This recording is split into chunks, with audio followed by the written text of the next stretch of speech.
Hello student, आज हम आप लोगों को इलेक्ट्रिक करंट के बारे में बताएंगे।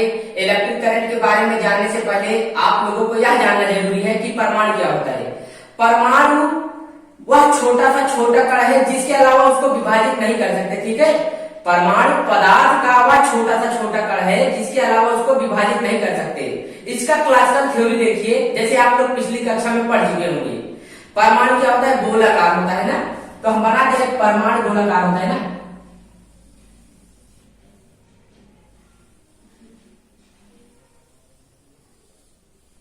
परमाणु के बीच में क्या होता है? नाभिक। नाभिक में न्यूट्रॉन और प्रोटॉन पाए जाते हैं। नाभिक के चारों ओर अनेक कक्षाएं होती हैं। देखो, इसी में इलेक्ट्रॉन घूमते रहते हैं। ठीक है, इसी में इलेक्ट्रॉन घूमते रहते हैं। एक इलेक्ट्रॉन, दो इलेक्ट्रॉन।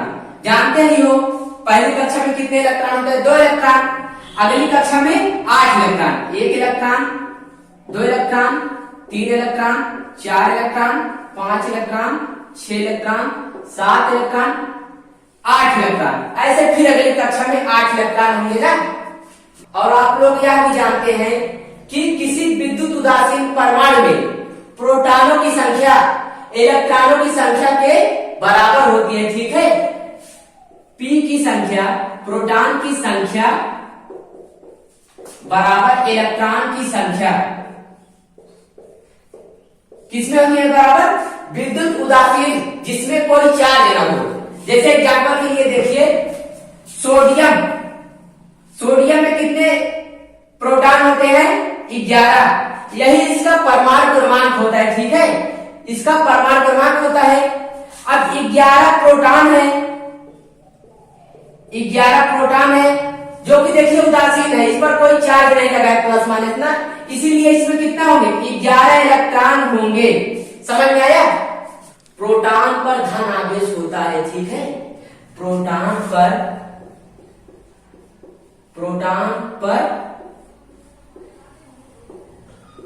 धन आवेश, इलेक्ट्रॉन पर ऋण आवेश होता है। ठीक है,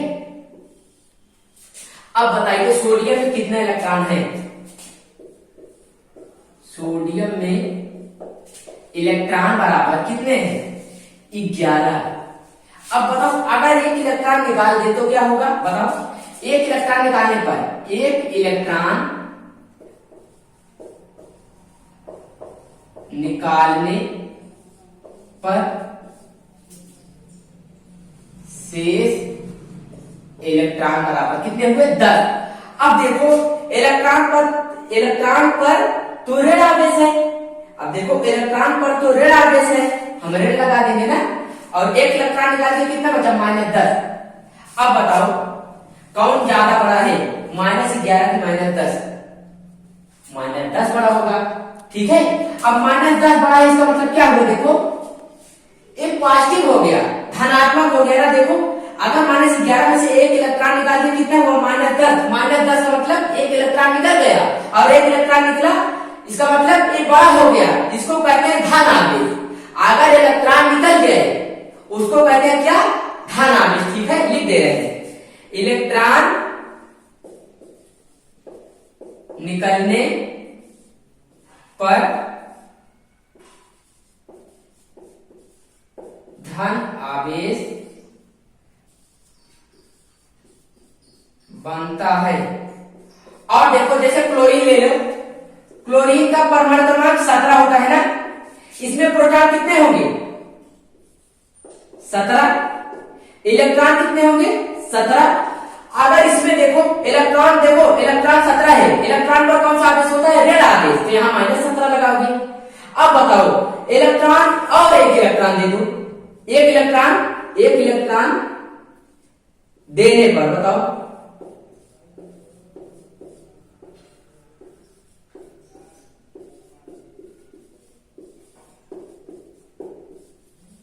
कितने इलेक्ट्रॉन होंगे? -17, -18 पर देखो। अब बताओ, -17 बड़ा है कि -18? -17 बड़ा है। अब तो -17 से -18 घटा, इसका मतलब क्या हुआ? है ऋण आवेश। 18 हुआ ना, ऋण आवेश हुआ। अब इसको क्या बोलोगे, इलेक्ट्रॉन देने पर क्या बनता है, ऋण आवेश बनता है। हम लिख दे रहे हैं ना, इलेक्ट्रॉन देने पर ऋण आवेश बनता है। अब बताओ, अगर इलेक्ट्रॉन की कमी की बात करें तो कौन सा आवेश होगा, बताओ। इलेक्ट्रॉन पर अगर कमी हो तो इसका मतलब धन आवेश होगा ना। देखो यहां पर देखो -11 था, एक इलेक्ट्रॉन निकाल दिए, इलेक्ट्रॉन की कमी हुई। जब इलेक्ट्रॉन की कमी हुई कौन सा आवेश बना, देखो इलेक्ट्रॉन निकलने पर धन आवेश बना। तो हम लिख सकते हैं कि नहीं, इलेक्ट्रॉन की कमी धन आवेश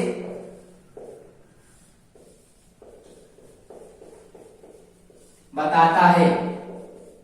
अब बताओ, अगर इलेक्ट्रॉन डाल दिए, इलेक्ट्रॉन देने पर क्या बना, देखो -18 ऋण आवेश हुआ। इलेक्ट्रॉन देने पर ऋण आवेश बनता है। अब बताओ, इलेक्ट्रॉन की अधिकता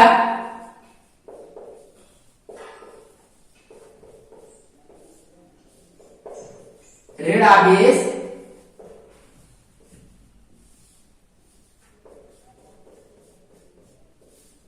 बताता है।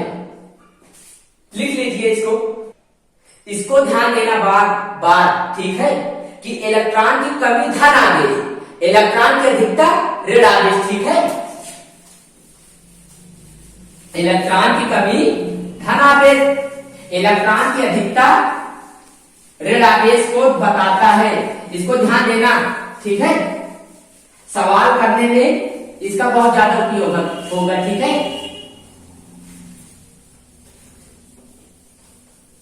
अब ध्यान दो, अगर लाइक चार्ज हो, मतलब अगर दो समान आवेश हो तो वो प्रतिकर्षित करेंगे। अगर दो विपरीत आवेश हो तो एक दूसरे को आकर्षित करेंगे, ठीक है। प्रतिकर्षित का मतलब दूर हो जाएंगे, आकर्षित का मतलब खींच जाएंगे, मतलब एक दूसरे के पास आ जाएंगे, ठीक है। हम लिख दे रहे हैं इसको, धन आवेश क्या करेंगे, और ऋण आवेश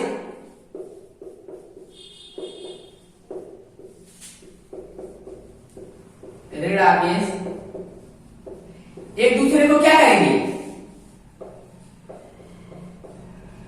प्रतिकर्षित करेंगे, ठीक है।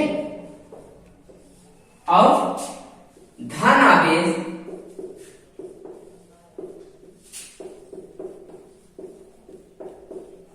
ऋण आवेश या ऋण आवेश धन आवेश एक दूसरे को क्या करेंगे, आकर्षित करेंगे,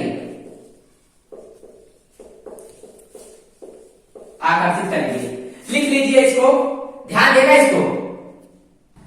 अगर दो समान चार्ज रहेंगे, समान आवेश रहेंगे, ठीक है, तो इसको बोलते हैं कि प्रतिकर्षित करेंगे, ठीक है। और जैसे धन आवेश क्या करते हैं, प्रतिकर्षित। ऋण आवेश क्या करते हैं, प्रतिकर्षित। धन आवेश ऋण आवेश क्या करते हैं, आकर्षित। ऋण आवेश धन आवेश क्या कर सकते हैं, आकर्षित। इसका मतलब कुछ समझ में आया। आवेश का मतलब क्या है, आवेश का मतलब यह होता है कि पदार्थ का वह गुण जिसके कारण वस्तुएं एक दूसरे को आकर्षित अथवा प्रतिकर्षित करते हैं, ठीक है। लिख दे इसको, आवेश पदार्थ का वह गुण है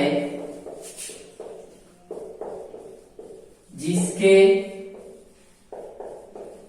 कारण वस्तुएं एक दूसरे को आकर्षित अथवा प्रतिकर्षित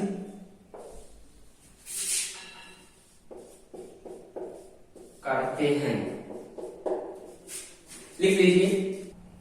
अगर इलेक्ट्रॉन निकाल देंगे तो इसका मतलब है कि आवेशित हो गया, अथवा अगर इलेक्ट्रॉन दे देंगे तो इसका मतलब क्या है, पदार्थ आवेशित हो गया। इसको ध्यान देना, इलेक्ट्रॉन का निकल जाना अथवा इलेक्ट्रॉन का जुड़ जाना, इसको कहते हैं आवेशित हो जाना। ठीक है, किसमें, विद्युत उदासीन परमाणु में। ध्यान देना इसको, ठीक है। आवेश का मात्रक कूलाम होता है, ठीक है। आवेश का मात्रक, आवेश का मात्रक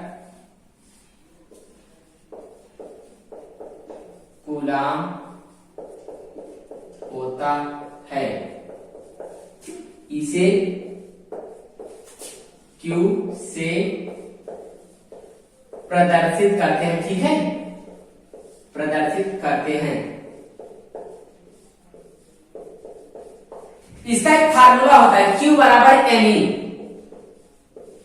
Q बराबर Ne, जहां पर Q क्या है, आवेश, और N होता है इलेक्ट्रॉन की संख्या, और E होता है इलेक्ट्रॉन पर आवेश।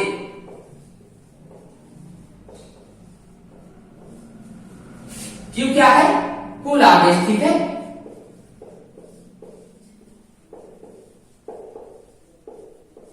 और एक इलेक्ट्रॉन पर आवेश होता है 1.6 गुणे में 10 की घात -19 कूलाम। इसको ध्यान देना, इसको ध्यान देना, ठीक है। इलेक्ट्रॉन पर आवेश कितना होता है, 1.6 गुणे 10 की घात -19 कूलाम। कूलाम को C से भी दिखाते हैं, ठीक है। इसका मात्रा क्या होता है, कूलाम। एक इलेक्ट्रॉन पर आवेश बराबर 1.6 गुणे 10 की घात -19 कूलाम। और जहां पर N क्या है जानते हो, N है इलेक्ट्रॉनों की संख्या, और हमेशा इलेक्ट्रॉन की संख्या पूर्णांक होगी, ठीक है, पूर्णांक होगा। ध्यान देना, यहाँ पर N का मान 0.5 या 1.5 दशमलव में नहीं आएगा, पूर्णांक में आएगा। ध्यान देना इसको, ठीक है, लिख लीजिए।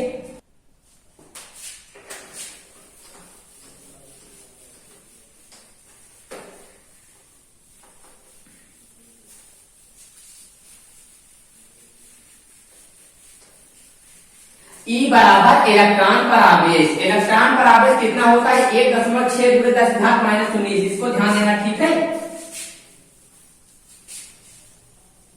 N का मतलब होता है इलेक्ट्रॉन की संख्या, कि कितना इलेक्ट्रॉन निकल गया, कितना इलेक्ट्रॉन आ गया, ठीक है। इसको ध्यान देना, N बराबर इलेक्ट्रॉन की संख्या, ठीक है।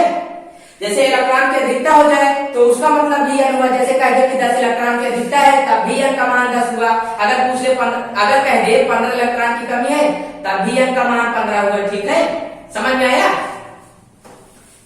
अब देखो विद्युत धारा क्या होता है। विद्युत धारा, आवेश से परिचित हो गए है ना। आवेश क्या होता है, इलेक्ट्रॉन जो निकल जाए, इलेक्ट्रॉन जो निकल जाए उसी को आवेश कहते हैं, ठीक है। देखो, इलेक्ट्रॉन जो निकल जाए उसी को आवेश कहते हैं। और किसी भी तार में, ठीक है, तार में हो जाए या लिक्विड में, किसी भी तार में या सॉल्यूशन में विद्युत धारा का प्रवाह आवेश के कारण होता है। ध्यान देना। और तार में विद्युत धारा का प्रवाह मुक्त इलेक्ट्रॉन के कारण होता है, ठीक है। जैसे सॉल्यूशन में, विलयन में, किसी विलयन में आवेश का प्रवाह आयनों के कारण होता है ना। आयनों का मतलब वही आवेश, ठीक है, आवेश के कारण होता है। इलेक्ट्रॉन भी तो आवेश ही है। और तार में, धातु में इलेक्ट्रॉनों का प्रवाह के कारण क्या होता है, विद्युत धारा बनता है, ठीक है। तो क्या कह सकते हो, विद्युत धारा तार में या धातु में मुक्त इलेक्ट्रॉनों की प्रवाह के कारण होता है। इसको ध्यान देना बात को, ठीक है। हम लिख दे रहे हैं इसको, ठीक है। धातु या चालक तार, वही तार है ना, चालक तार में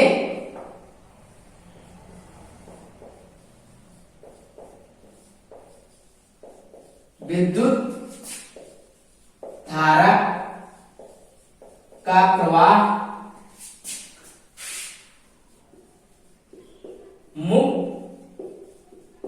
इलेक्ट्रॉनों के कारण होता है, ठीक है। अब देखो विद्युत धारा का फार्मूला क्या होता है, I से इसे प्रदर्शित करते हैं। I बराबर होता है Q/T।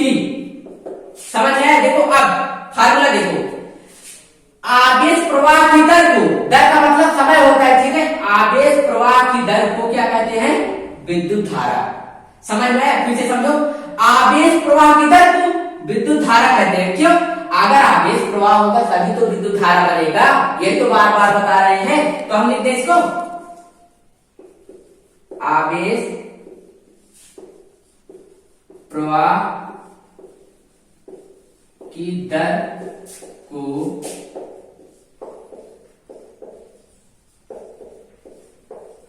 विद्युत धारा कहते हैं।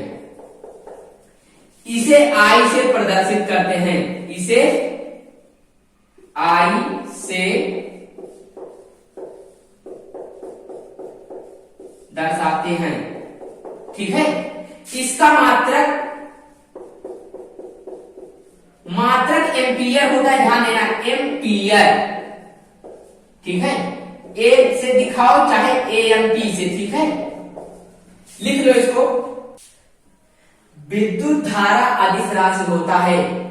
ठीक है, विद्युत धारा अदिश राशि होता है, लेकिन इसमें दिशा होता है, ध्यान देना इसको बात को। ठीक है, विद्युत धारा अदिश राशि होता है जबकि इसमें दिशा होता है। ठीक है, यह क्यों अदिश राशि होता है, इसका आप लोग अध्ययन क्लास 11th या 12th में करेंगे। ठीक है, ध्यान देना, हम लिख दे रहे हैं। ठीक है, अदिश राशि। ठीक है, और ध्यान देना कुछ चीजें होती है, जैसे आप लोग एक एंगस्ट्रॉम को क्या कहते हैं, 1 नैनो।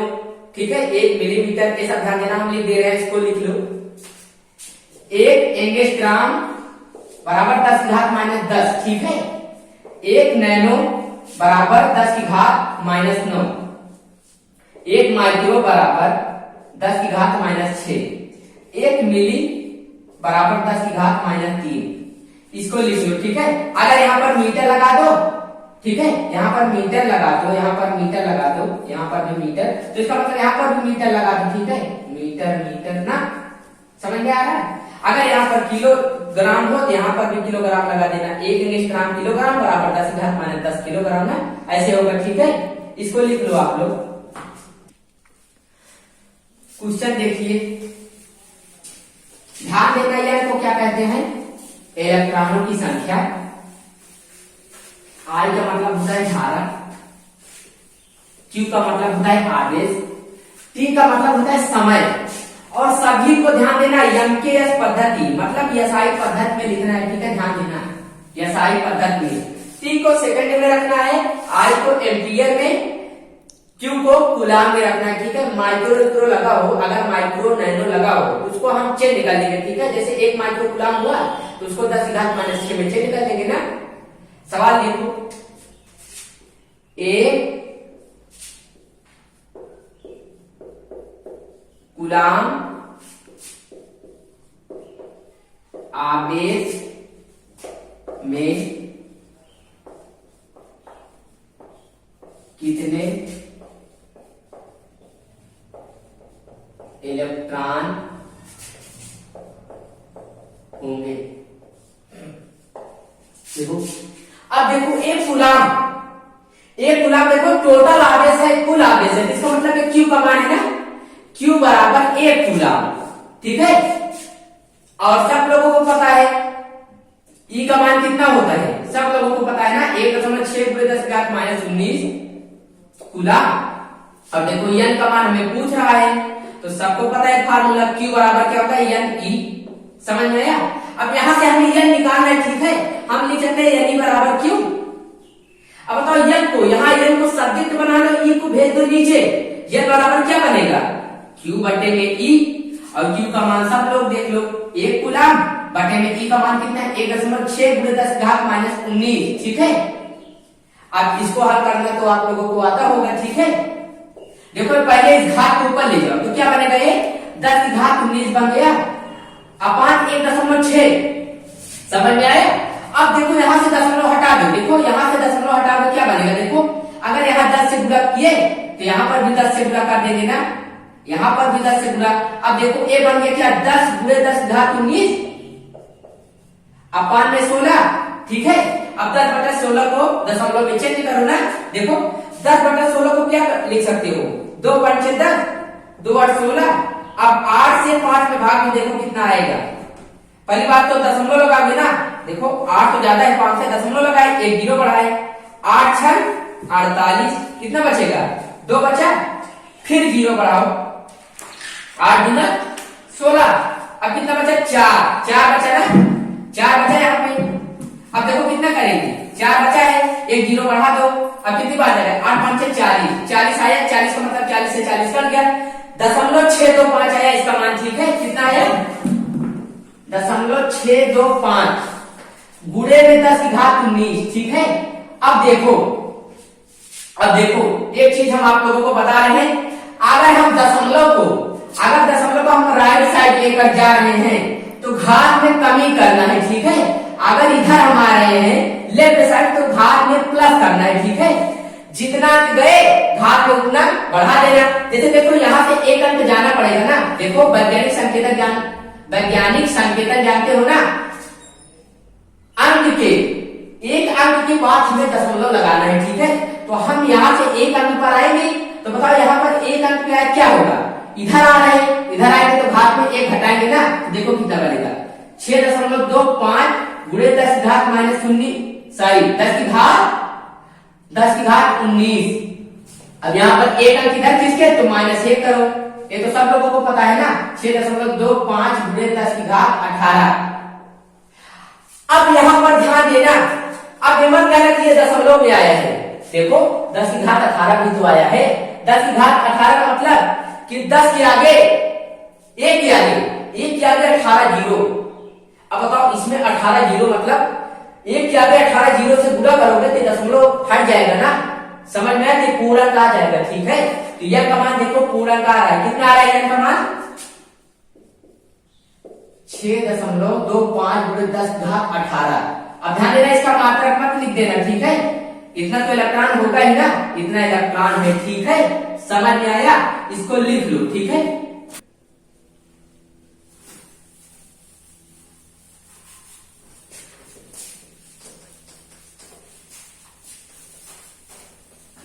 ध्यान देना n का मतलब होता है इलेक्ट्रॉनों की संख्या, q का मतलब कुल आवेश, ठीक है, ये सब ध्यान देना। और I का मतलब क्या होता है एम्पियर, I का मतलब एम्पियर, T का मतलब समय का देखो, समय को हमेशा सेकंड में रखना है सवाल में, ठीक है। ये सवाल करो। और एक चीज ध्यान देना, इलेक्ट्रॉन की कमी का मतलब धन आवेश, इलेक्ट्रॉन की अधिकता का मतलब ऋण आवेश, इसको हम बार बार बता रहे हैं, ठीक है। इस सब चीजों को लिख लेना, पहले बता रहे हैं, ठीक है। तो हम लिखते हैं क्वेश्चन, एक चालक तार में 10 इलेक्ट्रॉन की कमी है, तार में कुल आवेश तथा आवेश की प्रकृति बताइए। प्रकृति का मतलब धनावेश की ऋण आवेश, ठीक है। तो ये वाला तो सब लोग कर लोगे ना। आवेश की प्रकृति क्या होगा बताओ, इलेक्ट्रॉन की कमी है तो क्या होगा ये धनावेश, एक तो हो गया साल, ठीक है। अब बताओ कुल आवेश तो निकालोगे ना, तो कुल आवेश के बराबर क्या होता है E। अब देखो कितने इलेक्ट्रॉन है 10 इलेक्ट्रॉन, E का मान सब लोगों को पता है 1.6 गुणे 10 की घात माइनस 19 कूलाम, ठीक है। अब इसको देखो गुणा करेंगे ना, देखो गुणा करो, ए बनेगा, देखो इसको देखो 1.6 को 10 से गुणा करोगे, देखो 1.6 गुणे 10 कितना बनेगा 160। अब देखो एक अंक पे दशमलव लगा दे, अब दशमलव के आगे चाहे 50 जीरो लगा दो, उससे कोई मतलब ही नहीं है, तो आया 16, यहाँ पर लिखते हैं 16 गुणे 10 की घात माइनस 19। अब बताओ किधर जाएंगे, अब हम इधर से आएंगे ना, देखो यहाँ से इधर जा रहे हैं, हमें एक अंक तक जाना है ना, यहाँ से एक अंक तक, तो मतलब एक अंक इधर गए तो कितना बनेगा 1.6 गुणे 10 की घात माइनस 19। अब घात में एक बढ़ा दोगे, बताओ कितना आएगा 1.6 गुणे 10 घात माइनस, देखो माइनस प्लस घट जाता है और चिन्ह जिसका बड़ा हो लगा दो, 19 में से एक गया 18, चिन्ह किसका बड़ा है माइनस वाला। यही सवाल हो गया ना, आंसर यही आएगा, लिख लो।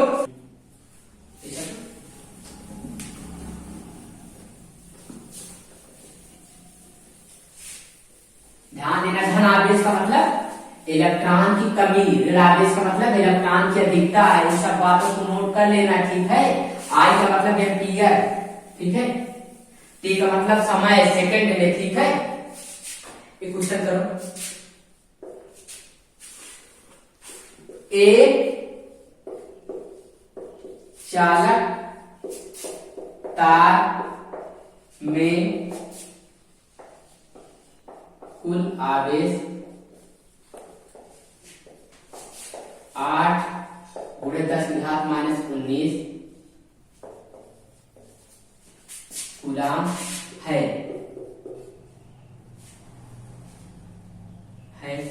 जो कि ऋण आवेश है। इस पर कितने इलेक्ट्रॉन की कमी अथवा अधिकता है। अब देखो क्वेश्चन कर सकते हो ना, पहले क्या कर रहे हैं, ऋण आवेश। ऋण आवेश का मतलब इलेक्ट्रॉन की अधिकता है, जो चीज तो निकल गया, इलेक्ट्रॉन की अधिकता होगी। अब कितना होगा ये का मान पूछ रहा है ना, तो Q बराबर यानी फार्मूला है ना, Q बराबर कुल आवेश, यानी का मतलब इलेक्ट्रॉन की संख्या। E का मान सबको पता है, Q का मान रख दे रहे हैं 8 × 10⁻⁻⁹। अब देखो यहाँ दशमलव क्या है, चाहे 50 जीरो लगा दो, कोई मतलब ही नहीं है, ठीक है। 8 × 10⁻⁻⁹ बराबर यह का मान निकालना, ई का मान रख लेना 1.6 × 10⁻⁹। अब देखो इसको पक्षांतर करोगे ना। अब एक गुणे में है, इधर आकर क्या होगा बताओ, एक गुणे में है, इधर आकर बटे में हो जाएगा ना, कर दिए ना। अब देखो ये हो गया n का मान ना। अब देखो समझना बात को, बताने को तो हम डायरेक्ट बता देंगे 10⁻⁻⁹ से -19 कट जाएगा, आप लोग कर सकते हो, ठीक है। लेकिन हम बता रहे हैं कि और सवाल करने का अप्रोच, ठीक है।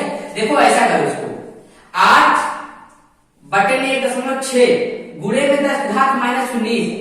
अब जो चीज देखो माइनस है, माइनस को अगर ऊपर ले जाए तो क्या होगा, प्लस में, तो 10⁻19 लिख सकते हैं कि नहीं बताओ, लिख सकते हैं ना, ठीक है। अब बताओ 19 प्लस में है माइनस में है, मतलब 19 प्लस माइनस गुणा के घात जुड़ जाएगी, बताओ क्या होगा, यानी बराबर 8/1.6 गुणे 10⁻⁻19। अब देखो यहाँ पर प्लस चिन्ह लगा ही होगा ना, जब कुछ चिन्ह नहीं है तो प्लस चिन्ह लगा रहता है, ठीक है। -19 + 19। अब देखो क्या होगा, 8/1.6। अच्छा यहाँ पर दशमलव लगाया हम, 10 से गुणा करके यहाँ पर देखो 1.6 गुणे 10 कर रहे हैं, गुणे में यहाँ पर भी 10 कर रहे हैं ना, गुणे में 10 घात कितना होगा बताओ, प्लस माइनस कट जाएगा। देखो अब कटेगा 10 घात 0, और सब समझ लेना है ये बात, ठीक है। किसी भी संख्या की पावर 0 हो जाए, किसी भी संख्या की पावर 0 हो जाए तो टोटल 1 हो जाएगा, ठीक है। तो इसका मान कितना होगा बताओ, 1 हो जाना चाहिए ना। अब बताओ क्या होगा, ये यहाँ पर हो गया 80/16 गुणे में 1 कर दे। अब बताओ 16 × 80, तो यह का मान कितना है बोलो, n का मान 5 है। देखो कितना आ रहा है, पूर्णांक सही है आंसर, ठीक है, लिख लीजिए। ध्यान देना, जहां पर अगर यह ना जाए तो पक्का है Q बराबर यही फार्मूला लगेगा, ठीक है। और जहां पर भी धारा आ जाए, जहां पर भी धारा आ जाए तो वहां पर कौन सा फार्मूला लगेगा, I = Q/T। इसको ध्यान देना, ठीक है, हम बता रहे हैं, ठीक है, इसको ध्यान देना। सवाल करने में बहुत मजा आएगा अगर ये सब सीख गए, ठीक है। जहां पर अगर I आ जाए तो इसका मतलब क्या लगाओगे, धारा वाला फार्मूला I = Q/T। अगर जहां पर यह आ जाए इलेक्ट्रॉनों की संख्या, तो समझ लेना कौन सा फार्मूला लगेगा, Q = Ne। जैसे अगला सवाल देखिए,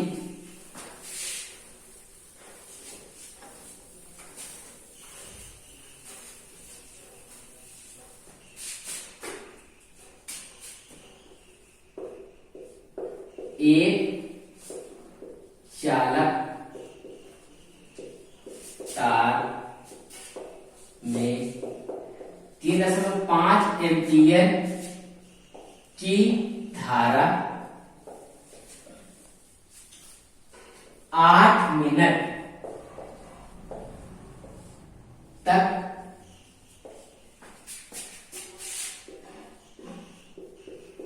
प्रवाहित की जाती है। कुल आवेश की गणना कीजिए। देखो 3.5 हो गया, आई आ गया, तुरंत लिखो आई बराबर क्यू बटे टी। समझ में आया? अब देखो जो जो दिया गया इसको लिख लो। आई का मान कितने दिया गया? आई का मान दिया गया 3.5 एम्पियर। टी का मान दिया गया 8 मिनट, मतलब 8 गुणे 60 सेकेंड। समझ में आया? और कुछ नहीं दिया गया। क्यू बराबर यहां से बनाओ, देखो क्यू यहां पर, टी यहां जाएगा, क्यू को सब्जेक्ट बनाओ, टी यहां गया तो क्यू बराबर क्या बनेगा? देखो आई टी बराबर क्यू, इसको लिख सकते हो क्यू बराबर आई टी। समझ में आया? अब आई का मान कितना है? 3.5 गुणे में टी का मान कितना है? 8 गुणे में 60। यही तो होता है आवेश। कुलाम लिख दो ना, आवेश का मात्रा कुलाम होता है ना। अब देखो पहले क्या करोगे? देखो चाहे जैसे करना, सवाल आ जाएगा। ठीक है, देखो इसका चाहे ऊपर करो चाहे इसका। ठीक है, देखो हम ऐसा कर रहे हैं, ए वाला देखो ए 0 है, ए 0 है, इसको देखो यहां से ऐसे कर लो, इसको लिख लो 35 गुणे में 8 गुणे में 6 लिख सकते हैं कि नहीं? देखो 1 0 हटाओगे मतलब यहाँ 10 गया, यहाँ 10 गया। अब 10 से गुणा किए तो क्या होगा? 35 बन जाएगा ना। आप लोग चाहे जैसे करना। ठीक है, अब देखो 35 इंटू में क्या लिख सकते हैं? देखो 35 गुणे में 48 गुणा कर लो, 35 गुणे में 48 करो। 8 पंचे 40, 0 हासिल आया 4, 8 त्रिक 24, 24 4 28, 4 पंचे 20, 0 हासिल 2, 4 3 12, 12 2 14, 0 8 6 1, 16 80 गुलाम ना। अब देखो सवाल तो यहां पर भी सही है, अगर इसको और अच्छा लिखना है मतलब ये भी सही है ना। यहां से क्या करो? देखो एक अंक पर दशमलव लाना है तो यहां से 3 अंक खींच के देना। यहां से देखो 1 2 3, तो इसको ये भी तो लिख सकते हो 1.680 गुणे 10 की घात 3 लिख सकते हो कि नहीं? बताओ, लिख सकते हो ना। और इस 0 का कोई मतलब है ही नहीं। ठीक है, ये आंसर ए भी सही है, ए भी सही है, लिख लीजिए। एक कॉन्सेप्ट सीख लीजिए कि विद्युत धारा का प्रवाह प्रोटॉन के बहने की दिशा में होता है। ठीक है, जिधर प्रोटॉन या धन आवेश बहता है, इसका मतलब इलेक्ट्रॉन के बहने की दिशा के विपरीत होगी ना। समझ में आया? विद्युत धारा का प्रवाह प्रोटॉन की दिशा में होता है, इसका मतलब इलेक्ट्रॉन के बहने की दिशा के विपरीत होगी ना। समझ में आया? प्रोटॉन जिधर जाएगा उसके अपोजिट इलेक्ट्रॉन जाता है ना। समझ में आया? तो इलेक्ट्रॉन के बहने की दिशा के विपरीत होगी। जैसे अगला सवाल देखिए,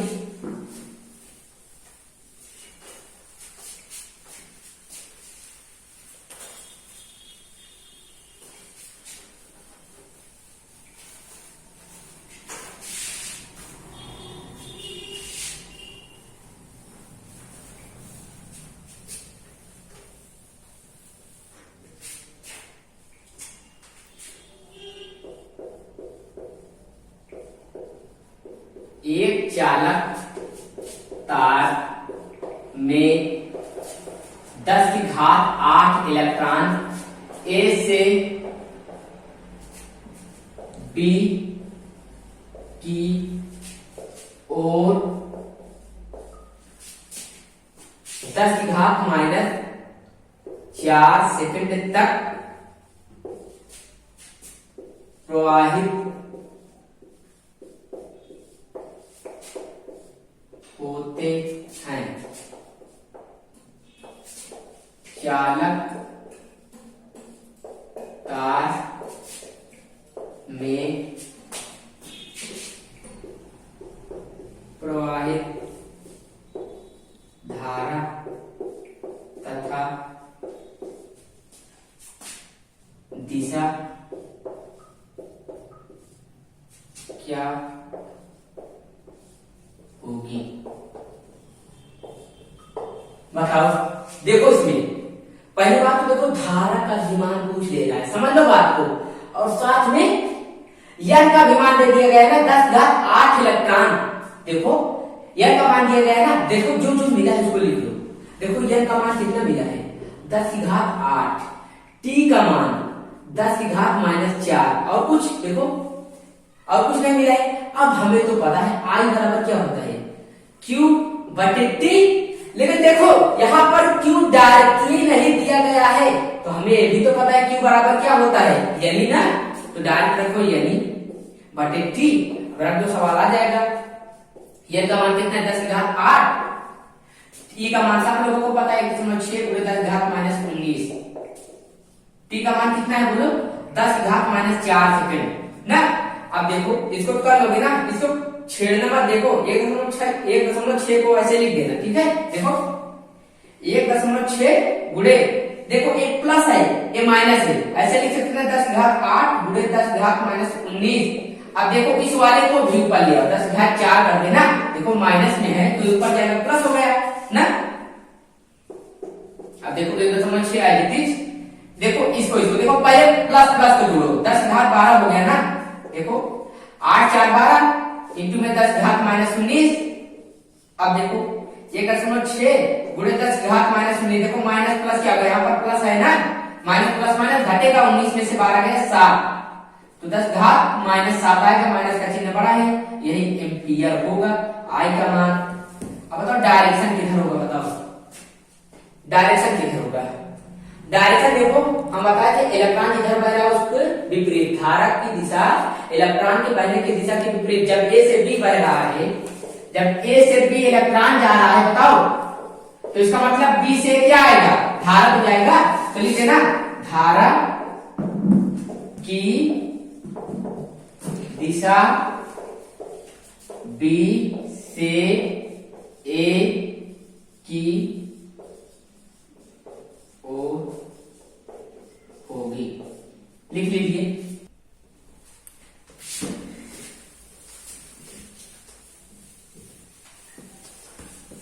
धारा के बहने की दिशा इलेक्ट्रॉन के बहने की दिशा की विपरीत होती है तथा प्रोटॉन की बहने की दिशा के अनुदिश होती है, इसको ध्यान देना, ठीक है।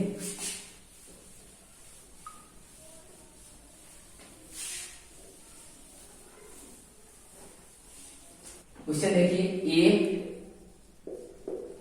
चालक तार में 10 एम्पियर की धारा बह रही है।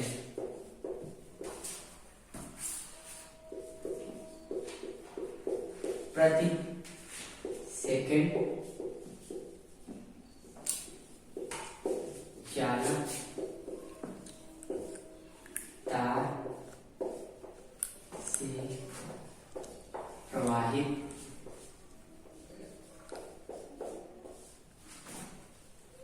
इलेक्ट्रॉनों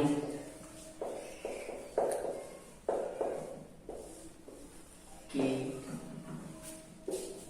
संख्या की